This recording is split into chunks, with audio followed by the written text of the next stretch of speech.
entiere kod sectoral leadership sectors kamtingo mag yudhe be ne owuoyo gi president gine onywande plan to kang'eni plan no ni kanye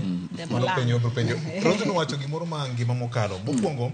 en yie mar president mondo obi owuo kod joge neno okang' maduong' miwuoro yudhe gi endi bende ne obedo kod thuolo mar bedo kod gonyruok moro mar wuoyo gi jatend piny Kenya en ang'o hie mane kwanyo kacha dibeni yudhe gi bende ne oyudo thuolo mar penjo duto mane nitiere koso mokuomgi ne neno ka gima nene mana gi mirima moko manono. Victor Nyarawila yienge kama ber kabisa. Ambe ne ayudo thuolo mar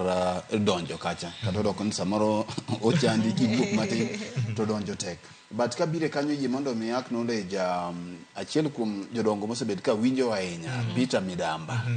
Osiep ni kabisa. Mano osiep engineer Nyamunga. Oro na message kani owinjo. Gino kaine kar pare makaren kapodoko wuok poko wuok odhi kacha jaduong' kamoro pero kama en jaduong' Peter Midamba to gi chaso kinyi kani Kanyamkago Victor kama Nyarawila yienge gini yaya kwanye gi e dhoge jatend piny kata doko ni onyalo bedo gi richoge mamoko lakini aparo ni kuom yie donje X ka E to no ogoyo kang' maduong' nikech mokwongo kapod ok ing'iyo penjo mano openje kacha to yudo kaka nyithindo kanyo orakore gi jatend piny aching kendi penjo mae en okang' mano temo nyiso nikech no nyiso bende mawaziri gi jodito mane piny owacho mare ni bende odonj kacha mondo gine ka koro jatend piny ma ng'ato nyalo nyiso kech achiel kuom penjo mocha wuok kacha nitiere ng'at mano penje ni jatend piny timo maber ndi tidwa riambi ahinya onyise wang'e ni makosa ni en ni lewi ok witi wenge gi ok okolo kudho nikech king'iyo tipenjori ni gima wacho no bedwa chalo gadier tiwinjo ka ok kanyo ji osebed ka wacho ni jatend piny chalo gima riambo koro ne gi penje ma koro jatend piny bende ong'eyo ni going forward onego bed ni gima wacho aluwo gi tim ing'eni kendo gino nogonyo kata mana jofwambo ne penje State House yes nikech ka Linus nopenje to nitie kaka nodwoko Linus e yo moro mane ni ine miparo kamano koro ing'eni koyudo gicha koa kuom nyithindo ka to jatend piny notime maber nikech oridore iluongo no ae Ivory Towers mobiro piny obolore maka koro ministers moluwe gi jotend migepe gi bende neno ka ng'ato nyalo penjo jatend piny penjo direct kamacha no onego bed puonjne gin nikech Victor thoth jotendwa oluor kendo pogore gi jopiny makati nyalo bedo gi paro moro minyalo temo mondo mi jatend piny kata mana governor kende Victor gigi wasewacho ka mondo ya ka okadwa luongo nying county moro nikech gichalre iwacho ni punde chalre king'iyo kata mana governor kende opogore gi jopiny nikech jomoluoro governor kende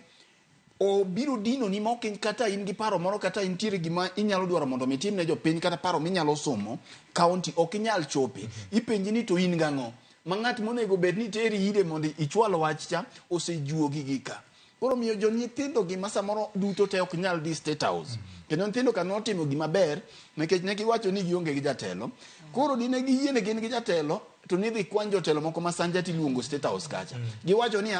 bi e mbui ka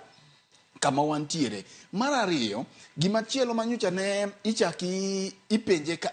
ma bende no yie duoko en gimiwinjo Nyarawila wacho no ni ngima ma jotelo dakie miyudo ka jatelo tinde gisiko mana malo ka ndara be tinde ok gilum ma kodhi e liel achiel miike ng'ato kata mana min mujumbe moro to ndeke mopiyo kanyo loyo kwan mar geche kalapapla mopiyo kende ok inyal kwano ni tieki magi gin gik mosebedo kwa neno ma inena ne uru kaka waheshimiwa odonjo koro gipiem e nyiewo ndeke koro mineno ka Aluole benja ne oyawo lweny kocha gi Didmas Baraza colleagues oyawo kode lweny kocha colleagues bende no yiene nja no chamo ng'wech ndi e parliament to ineno ka jatend piny no bolore mondo mi orakre gi penjo gi koro machacha e gimiluongo ni feedback e telo moro amora kata mana kaka wanene ka gima miyo sama wane break FM kacha tisomo pach jopiny en ni mondo inwang' feedback nikech ka in jatelo to onge joma luwi to ina ng'ama wuotho pogruok bende onge kodi gi jajuok maringo gotieno nikech ng'ama luwe onge feedback is very important koro samoro e weche mag public participation gi samoro jogi nyocha ok miye feedback nikech akia kata jatend piny bende neno news seche duto samoro jo intelligence gi bende ok miye briefing mar adek Victor nyocha ne openje penjo mapek gachiel kuom nyithindo mane Gen Z kacha Osama Otero. Osama nopenje ni en owuon nobedo abducted e weche ni winjo notamore sama ni neno ipenje State House kacha weche mag abduction tiene meko milalalala gi jigi noduoko. Ochako penje gi jal mane jago picha moro kacha mane ntiere dho parliament kacha moneno ka obila omuocho bongo nyathi moro gi magena molwar. Mopenje ni yawa in jatend piny imbe in gi nyithindo ok dibed nuwe malit kuchako wuogo duogo riambo ni jok manonegi gi ne gin jonjore molungo ni criminals to mae to ng'ama noting'o mana pi an jago picha ama photographer mana neno gi wang'a miwinjo ka gino choe sama gicha choe to jotende moting'o nyaka Kindiki nene kanyo masa more makone wach mar miriambo to kone ni agicha ne okotimore mopenje ni ne kiwe ni wariambo to ng'iane picha mane Larry Madowo notimo ne CNN inyalo paro jal mane orwako law maracharcha maracharcha kowacho ni bang' dakika matin to selware piny to lware mopogore kata mana gi kama ne bunge ntiere kochako wacho kendo ni jok mane onegi ka jok mane onegi no ne kosedonje bunge to penje ni jal mane okuong negi go bila e ng'anyoni manyocho ik weekend ne iluongo ni Rex Kanyeke ne onegi odiochieng' mokwongo ka joka ne pod okochopo kata mana e parliament ento ni nege nang'o mi dhoge nodhi momo dhoge omoko koro ka dhoge omoko kae makoro wacho ni kata odoko ni ok asetimo maber tabiro medo timo mogik mondo Ken ogo wiye kech Ken nyaka ndes wiye en ni nopenje niya odugo penje ni to joka ne dwaro reforms gik miwinjo wawuoye ka onyise ni jotend migepe gigi tich otamo onyise wang'e ni gin incompetent joka ne ok omung'e nyithindo ka koro noyudo thuolo mar rakruok kode ching onyise ni jok mi indiko gi tich otamo osiepege mamoko ok adwa luongo nikech nyithindo ka noseluongo kocha noluongne ka en jok moteno bathigi gin jok ma ok konyi kamoting'o Oscar Sudi gini waluongo nikech negiseluongo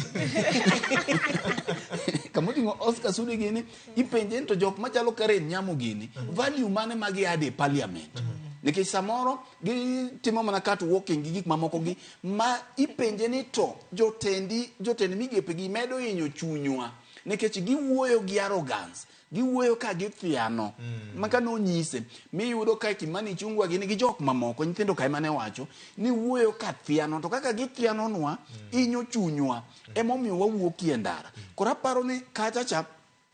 kata doko ni jatend piny nyocha ne otemo tanyalo miya ta malo malach kuom nyocha ne ridore piny mondo mi otim ang'o nikech ok jotelo te mosegikie kiwango no kendo nofwenyo ni sani koro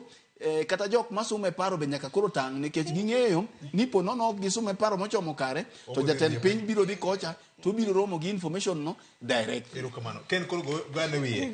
ne en furu maber ahinya ne jojeni yok wiye nitie gimoro